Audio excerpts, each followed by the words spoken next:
If you go to Centralia, Pennsylvania, you won't see a raging fire. What you will see is this.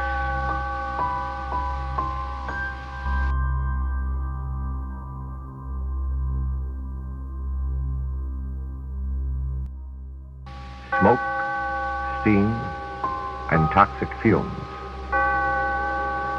Coal mining was the main industry in this predominantly Irish Catholic community until the fire posed too much of a danger and the mines were closed.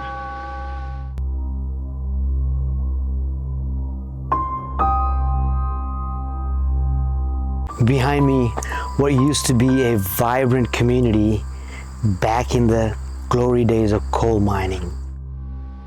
People whose ancestors came here as early as 1841 to escape the Great Potato Famine of Ireland. What followed the fire and loss of income was a 20-year nightmare that dramatically changed the complexion of Centralia.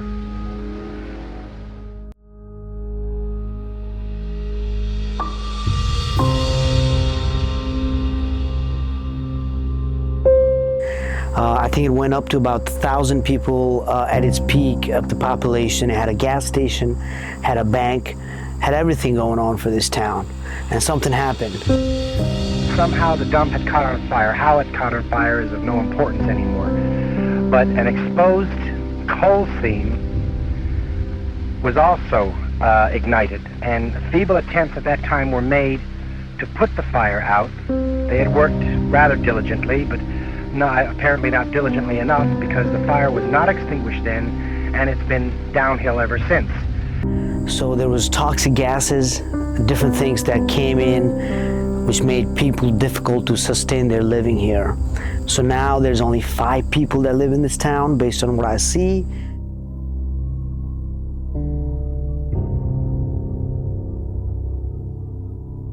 See, this community used to burn their trash at a pit down there at the bottom of the hill, and that was their tradition back in the 40s.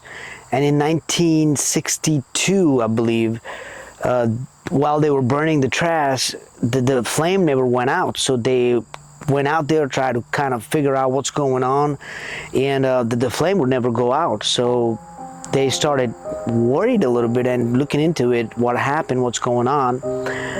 Turns out the fire had contacted the underground coal mines underneath this land here, and the fire was just surging. It was all over the place. It was taking over underneath.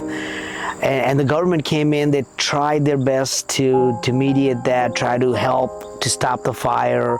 One of the things they did was they were going to dig in so deep to kind of stop the path of the fire. That didn't help because the fire was faster than they could dig.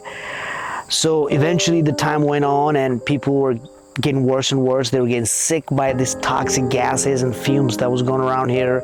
So eventually they ended up giving people some kind of reimbursement deal where they left the town and got relocated to other places. So there are some people that are still around here. They still live here.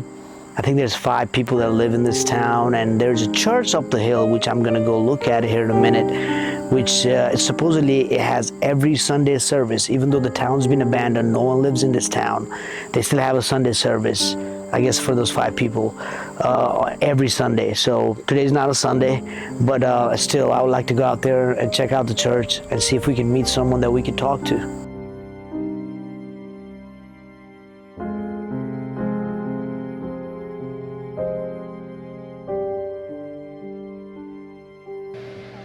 We were told that we're in the 300 degree zone here, and that our house is under 3 open slopes that are filled with dangerous gases from the mine fire.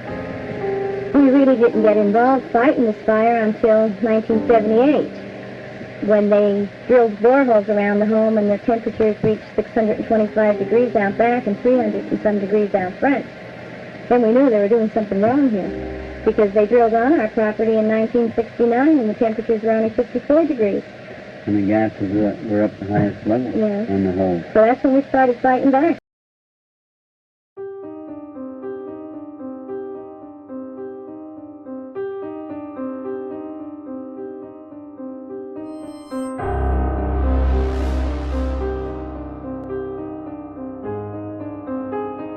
guys, so the church you see behind me, this is the church that's open, and it has its Sunday masses every Sunday, even since the rest of the town's already left.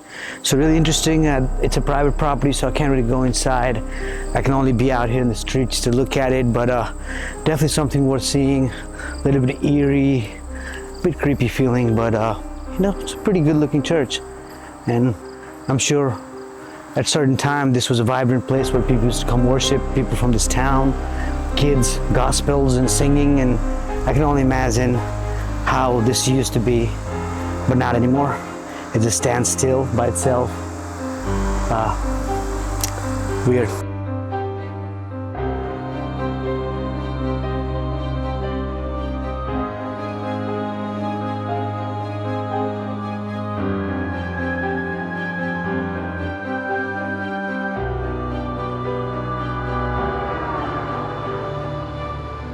What the number twos meant? Well, they meant that this was the second relocation project. That the number ones were on East Park Street.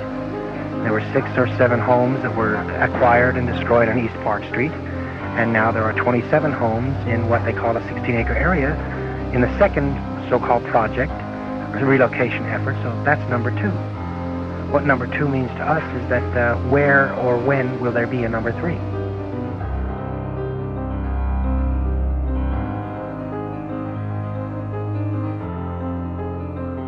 The fire has done more to tear this community apart than anything else in the history of the town. I think the community has been torn apart with people fighting against each other as far as brother against brother and sister against sister and things of this nature. There's no words to describe the kind of problems that exist in the town today. If someone from the outside would look in, it's not as easy to figure the situation out. You have to almost live in this town to realize what these people are doing to each other, or the fire actually is doing to them. It has created many problems that will never come out. People don't talk to each other, or people fight with each other. At one time it was a very close-knit community. Today it's far from it.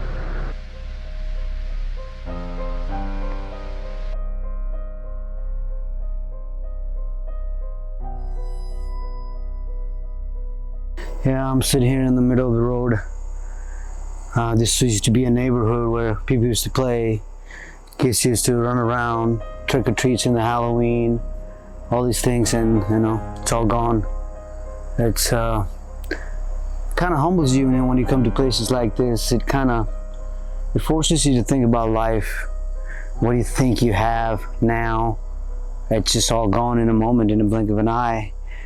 So you have to cherish what you got, because you never know, So it's just an interesting feeling here, coming out here, trying to experience these woods, these abandoned streets.